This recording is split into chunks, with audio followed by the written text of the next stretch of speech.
I am president. I'm gonna tell you what people need, huh? People need money. Lots and lots of money. That's right. We gonna print so much damn money. I'm gonna give every single American $1 million.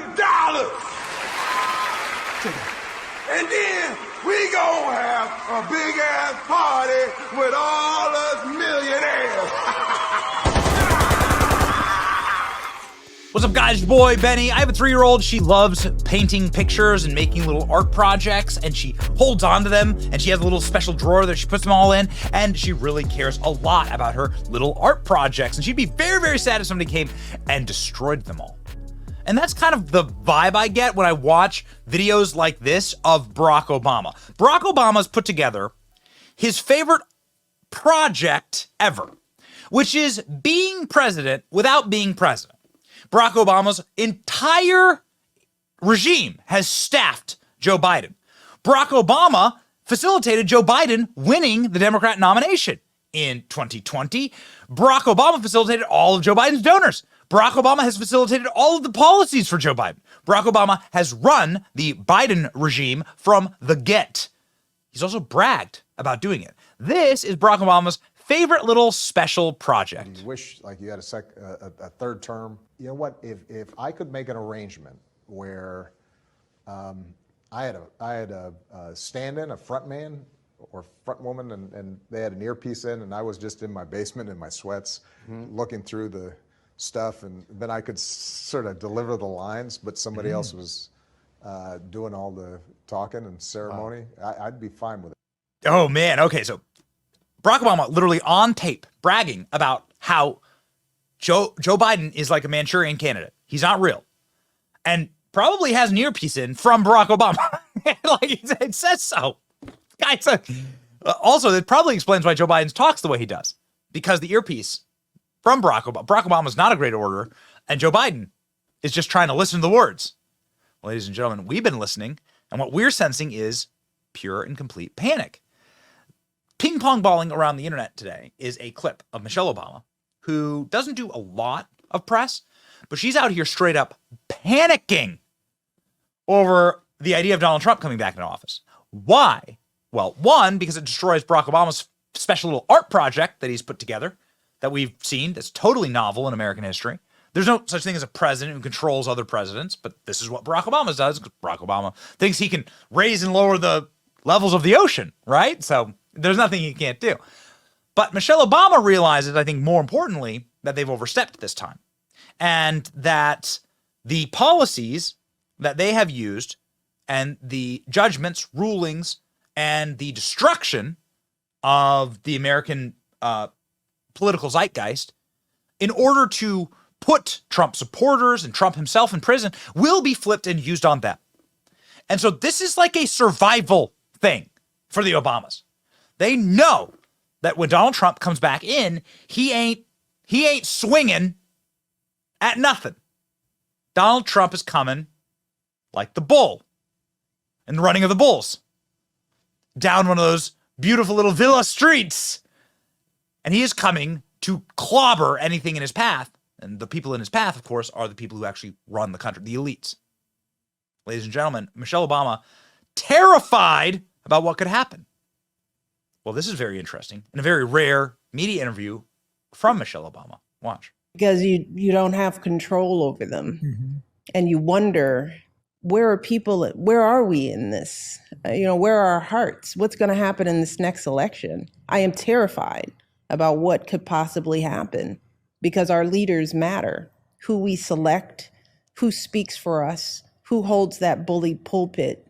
It affects us in ways that sometimes I think people take for granted. See, that gets at the very core of the issue here, is that the Obamas understand that, and Republicans do not. Obamas understand the extreme, how to wield power as they have done now through Biden's presidency, and that's why the country has utterly collapsed. The country was collapsing under Barack Obama's presidency, which sucked, and lost Democrats a net 1,000 seats nationally. Over 1,200 elected seats were lost by Democrats in the Obama reign because things sucked, because things were going to hell. And now they have simply accelerated every one of those policies, and people don't like it at all. But I guess if you hate America and your goal is to destroy it, well, then you just implement the policies of Barack Obama and obviously his craven wife. There you go. Don't expect people to like it, though, and that's exactly what the polling shows, especially black people. Uh-oh. As our new poll shows, the president's approval among black voters is down 17 points since the first year of his presidency. Mr. Biden is also down by double digits among Latinos, voters without a college degree, and independents. And as we mentioned, 59% of Democratic primary voters tell us they want to see a challenger to President Biden. 59% of primary challenge, 59% of Democrats want a challenger to Joe Biden? Who do they want that to be? Well, they say they want Michelle Obama. Well, isn't that interesting? Michelle Obama, the country, things are going so bad in the country. Oh, if only we had a leader that could unite all of us and understood the power of this office. Oh, okay. Got it, Michelle. Ted Cruz is straight up saying that it will be Michelle Obama, right? So Ted Cruz is straight up like laid down the gauntlet.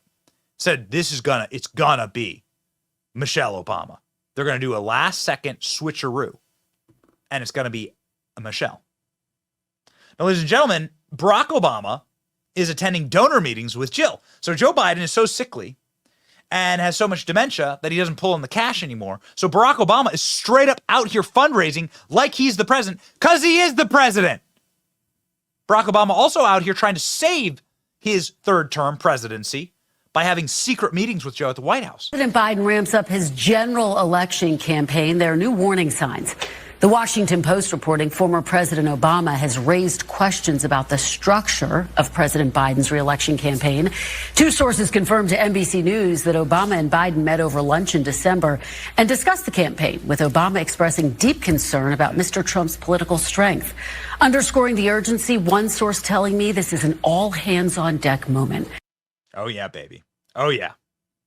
How scary is it for the Bidens? Well, for the O-Bidens, let's call them the O-Bidens, right? Okay. Because it's not actually Joe Biden. Joe Biden didn't run anything.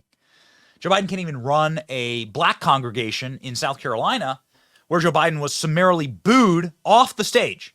Chaos as Biden's speech derailed by pro-Palestinian protesters from the left, chanting ceasefire. Now, the president said he is working to get Israel out of Gaza. Oh, okay. Great job. This is the face of panic. There it is. This is the face of panic. People are starting to notice.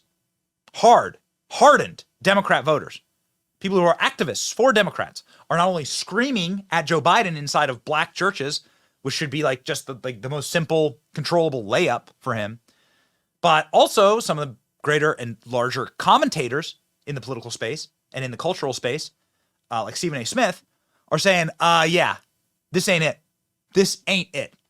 This is the kind